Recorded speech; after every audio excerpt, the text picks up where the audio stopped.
బాబాయ్ 3 చాయ్.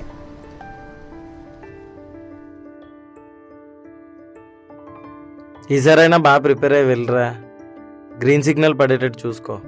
అందుకే స్టోరీకి పిలుచుంటే నేను కూడా వస్తాను రా, సపోర్టింగ్గా. ఇంటే కదా. నిజమేరా, ఈయన తీసుకెళ్ళొచ్చు కదా, నీకు హెల్ప్ఫుల్గా ఉంటుంది.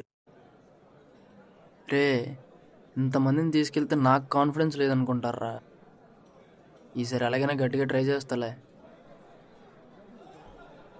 ఇంతకీ ఏ స్క్రిప్ట్ తీసుకెళ్తున్నావురా? అలాగని స్క్రిప్ట్ మొత్తం తీసుకెళ్ళకు, ఏదో ఒక లైన్ చెప్పు చాలు.